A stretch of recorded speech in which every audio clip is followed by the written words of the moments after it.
ഞങ്ങളെ പഠിപ്പിച്ചത്, ഞങ്ങളെ കൊണ്ടുവന്നിരിക്കുന്നത് മോശ ദൈവത്തിൽ നിന്ന് പ്രാപിച്ച ന്യായപ്രമാണ പ്രകാരം. ഈ ന്യായപ്രമാണത്തിനകത്ത് വ്യാപരിക്കുന്ന ഒരു ബോണ്ടേജ് ഉണ്ട്. ആ ബോണ്ടേജ് എന്ന് പറഞ്ഞാൽ ഇതാണ്: പാപം ചെയ്താൽ കൊല്ലപ്പെടണം.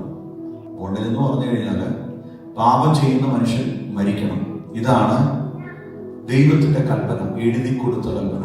അതായത് അക്ഷരം കൊല്ലുന്നു, ആത്മാവ് ജീവിപ്പിക്കുന്നു. പാപം ഈ ലോക ജീവിതത്തിനകത്ത് മനുഷ്യൻ ജീവിക്കുന്നിടത്തോളം കാലം ഈ പാപം മനുഷ്യനെ വിട്ടുപോകത്തില്ല. ചിന്ത കൊണ്ടും സംസാരം കൊണ്ടും പ്രവൃത്തി കൊണ്ടും ഏത് മേഖലയ്ക്കകത്തും പാപം കടന്നു വരാം. പക്ഷേ അന്നത്തെ പഴയ നിയമപ്രകാരമുള്ള ബോണ്ടേജ് എന്ന് പറഞ്ഞാൽ ഒരു മനുഷ്യൻ പാപം ചെയ്താൽ അവൻ മരിക്കണം. പ്രത്യേകിച്ച് അവൾ ചെയ്യുന്ന പാപം എന്താണെന്ന് വ്യക്തമായ വചനത്തിനകത്ത് പറഞ്ഞിരിക്കും. വ്യഭിചാരത്തിൽ പിടിച്ച സ്ത്രീയെ കൊന്നുകളയാൻ, കല്ലെറിഞ്ഞു കൊല്ലാൻ തക്കവണ്ണം കൊണ്ടുവന്ന ഒരു കൂട്ടം ജനമുണ്ട്. പക്ഷേ ആ കൊണ്ടുവന്നിരിക്കുന്ന ഒരു കൂട്ടം ജനത്തിന്റെ നടുവിൽ പറഞ്ഞുകൊണ്ടിരിക്കുന്ന ഒറ്റ വാക്കിതാണ് ഞങ്ങളെ പഠിപ്പിച്ചിരിക്കുന്ന എഴുതപ്പെട്ട ന്യായപ്രമാണമുണ്ട്. അതായത് ആത്മാവില്ലാത്തൊരു വേല, എഴുതി വെച്ചിരിക്കുന്ന ഒരു ന്യായപ്രമാണം, എഴുതി വെച്ചിരിക്കുന്ന ഒരു ശിക്ഷാവിധി, എഴുതി വെച്ചിരിക്കുന്ന ഒരു ബോണ്ടേജ്. ആ ബോണ്ടിനകത്ത്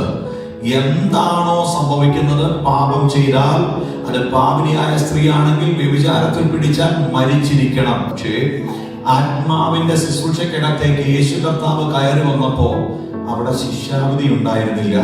ഒറ്റ കാര്യം: ഞാൻ വന്നത് നിന്റെ പാപത്തിന് വിമോചനത്തിന് വേണ്ടി. പറയുന്നത്, ഞാൻ നിന്നെ ശിക്ഷ വിധിക്കുന്നില്ല, വിധിക്കാൻ ആരും യോഗ്യരല്ല. മനുഷ്യന്റെ കയ്യിലിരിക്കുന്ന ആ ബോണ്ട് പത്രം പോലെ എഴുതി കൊടുക്കപ്പെട്ട ന്യായപ്രമാണത്തിന്റെ ചില ബന്ധനങ്ങളെ പൊട്ടിക്കാൻ വേണ്ടിയിട്ടാണ് യേശു കർത്താവ് ഈ ഭൂമിയിലേക്ക് വന്നതെന്ന് തിരുവചനം നമ്മളെ പഠിപ്പിക്കുമ്പോൾ ഒരു കാര്യം ആഴമായി മനസ്സിലാക്കുക: പാപം നിന്നെ വീണ്ടും ആ ബന്ധനത്തിനകത്തേക്ക് നടത്താതിരിക്കാൻ ഇന്ന് രാത്രി നമ്മൾ റോമർക്ക് എഴുതിയ പുസ്തകത്തിൽ വായിച്ചതുപോലെ നീ ജീവിക്കേണ്ടത് വിശ്വാസത്തിനകത്തായിരിക്കണം, ആത്മതലത്തിനകത്തായിരിക്കണം.